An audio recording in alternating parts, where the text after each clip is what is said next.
आरे भोजन रही बनाए मात की और छोटी बवकारी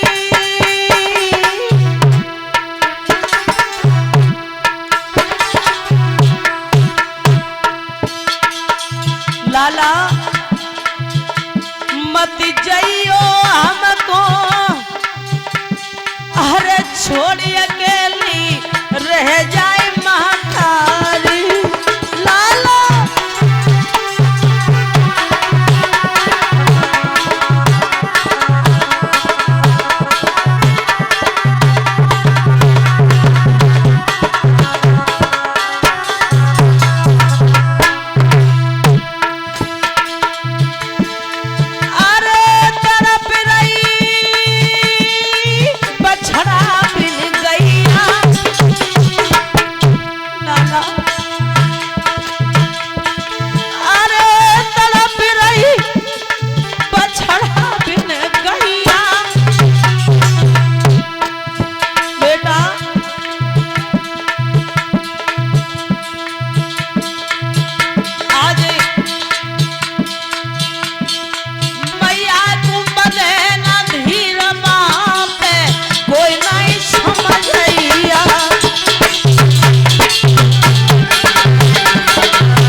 जो भगवान ने इस किस्मत में लिख दिया उसे कोई मिटने वाला नहीं है।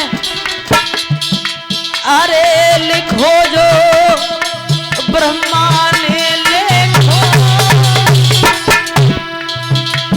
अरे सोई हुई की मिटे ना कोई मिटवैया देखो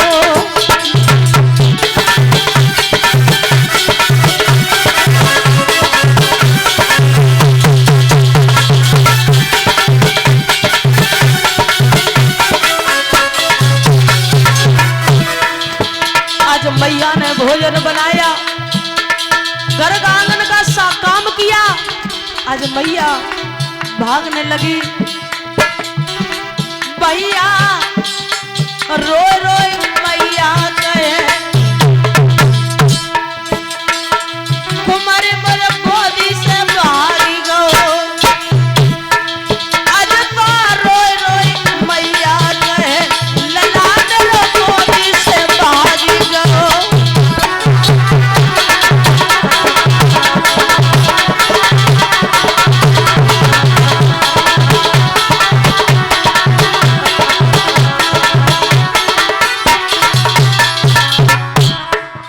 मैया उसी समय भोजन बनाती घर का काम करती दौड़ती हुई बगीचे में पहुंची। आज वो महाराज लाला रोएदास अंतिम सांसें ले रहा है। माँ हाय माँ। मैया ने जाकर के लाला को गोदी में बिठा लिया। आज मैया अपने लाला को कलेजे से लगाए बेटा तुम मुझे छोड़कर नहीं जा सकते बेटा रोएदास तुम मुझे छोड़कर नहीं जा सकते लाला। आज रोएदास कहने लगे मैया अब ज्यादा समय नहीं है अब जो मैया तुझे कहना हो वो मुझसे मन की बात कह ले क्योंकि माँ मेरी सांसें रुक रही हैं। जैसे ही रोएदास इतने शब्द कहते आज मैया पछाड़ खा के रोने लगी और कहने लगी लाला तेरे बिना मेरा इस दुनिया में कौन है जब तू भी मुझे छोड़ के चला जाएगा तो मेरा कौन है लाला। आज मैया बुरी तरीके से रो रही है। इतना जैसे ही मैया ने कहा कि लाला मुझे छोड़ के मत जाओ इतने में रोएदास ने अपनी अंतिम सांस को छोड़ दिया। जैसे ही रोएदास ने अपनी अंतिम सांस को छोड़ा आज वो मैया बुरी तरीके से बिलखने लगी। उस बगीचे में रानी तारा बुरी तरीके से विलाप कर रही है रो रही है। कौन रानी तारा को समझाए कौन रानी तारा के दुख को समझे क्योंकि महाराज कहा जाता है के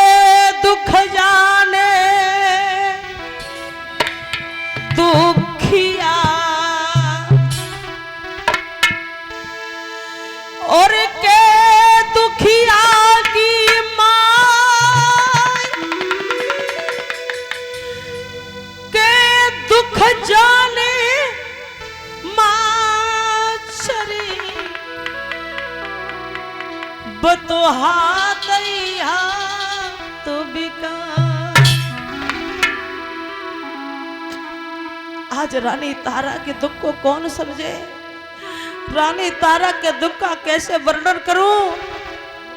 आज वो मैया बुरी तरीके से बिलख रही है। बारे भगवान, दुख भी दे तो इतना दे जो सहन हो जाए। वैसे तो दुख बहुत ही,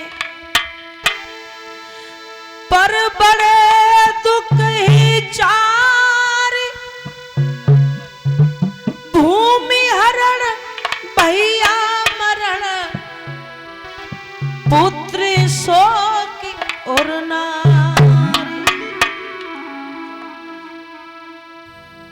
आज रानी तारा रो रही है, कहने लगी लाला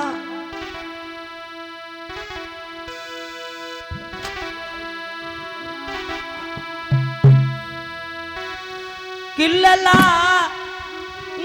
बोल सुनाए दे।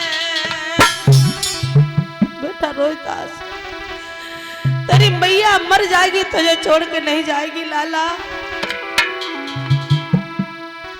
कुमार ने का बोल सुनाए दे, और कहाँ पे डसो है लाला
आज मैया कहने लगी प्रभु अब हमारा क्या होगा?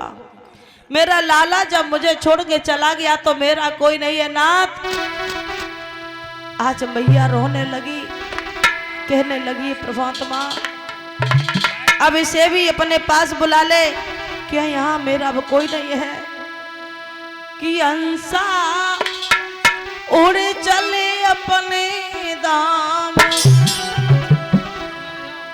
कि हंसा उड़ चले अपने दाम, और यहन पे कोई नहीं अपनों रे।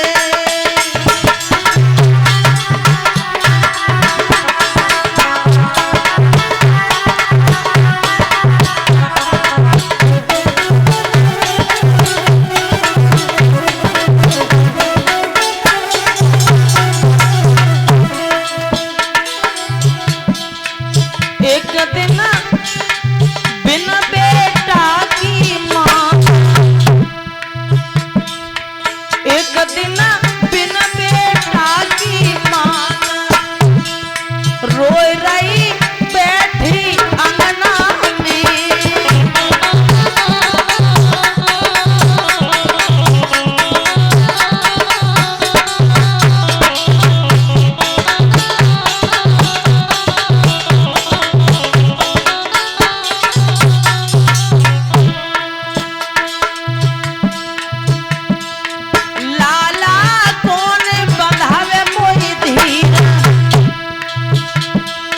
धीर को कोई ना बंधैया रे।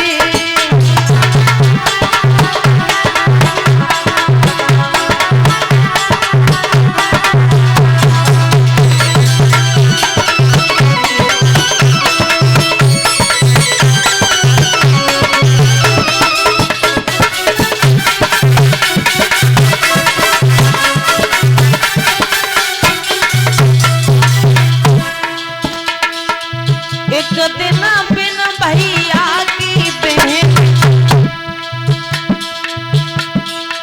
एक दिन बिन भैया की बहन रोई रही ठाड़ी मरही से।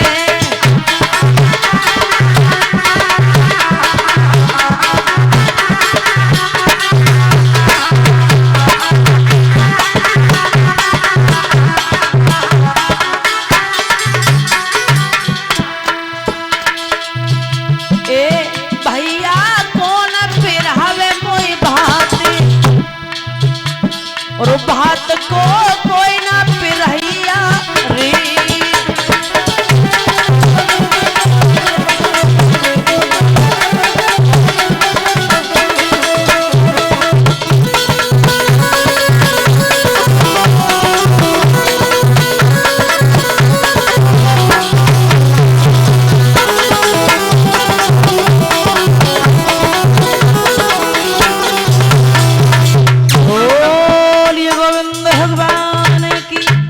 उसी समय बाग का माली आता है, कहने लगा मैया रोने से कुछ नहीं होगा, जाओ अपनी बेटे की लैस को मरघट पर पहुंचाओ, इस लैस को दफनाओ, नहीं तो ये लैस फट जाएगी। आज मैया तारा ने अपने बेटे को गोदी में ले लिया, आधी साड़ी फाड़ करके कफन के रूप में डाल दी, आधी साड़ी शरीर में लपेट ली। आज वो तारा पहुंची है मरघट पर, तो क्या देखा है कि हरिश्चंद्र पहरा लगा रहे हैं। जैसे ही हरिश्चंद्र ने देखा,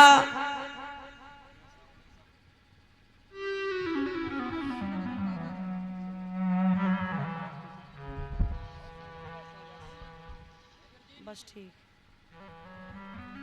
हरिश्चंद्र ने जैसे ही रानी तारा को देखा है तो कहने लगे तारा तुम इस मरघट पे क्या कर रही हो। तारा कहने लगी नाथ मेरा बच्चा संसार को छोड़ के चला गया है।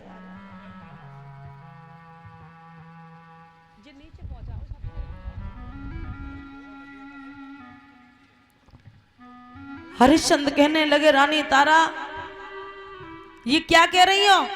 रानी तारा कहने लगी नाथ बिल्कुल सही कह रहे हैं, तुम्हारा बेटा रोता संसार को छोड़ के चला गया है। देखिए अजय तीनों प्राणी कैसे धर्म पर डटे हुए हैं।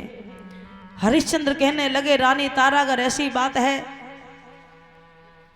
तो चाहे बेटा हो चाहे पत्नी हो मेरे से कोई मतलब नहीं है, कर का टका दो उसके बाद हम लैस को दफनाएंगे। तारा कहने लगी है नाथ क्या कह रहे हो, वो मेरा ही बेटा नहीं था आपका भी बेटा था, और आज तुम इस बात का दुख नहीं हुआ कि मेरा बेटा संसार छोड़ के चला गया है और तुम हमें से कर मांग रहे हो। भला मेरे पास कर कहाँ है, मेरे पास कुछ नहीं है नाथ, अपनी बेटे की लैस को दफना दो नहीं तो लैस फट जाएगी। उसी समय हरिश्चंद्र कहने लगे तारा उस दिन की याद करो जिस दिन में पनघट पर गंगा तट पर पानी भरने के लिए गए थे और मैंने आपसे कहा था कि मेरा घड़ा उठवा दो, लेकिन आपने मेरा घड़ा नहीं उठवाया था क्योंकि उस समय तुम्हारा धर्म नष्ट हो रहा था। उस दिन तुम्हारा धर्म था, आज मेरा भी धर्म है कि मैं बिना कर का टका लिए लैस को नहीं दफना सकते। उसी समय हरिश्चंद्र कहने लगे रानी तारा अब यहाँ कोई किसी की पत्नी नहीं, कोई किसी का पुत्र नहीं, यहाँ तो सिर्फ धर्म की बात है। अपना अपना धर्म निभाना है तो मेरा धर्म है, मुझे कर का टका चाहिए। रानी तारा रोने लगी, कहने लगी महाराज मेरे पास तो कुछ नहीं है, वो क्या करें।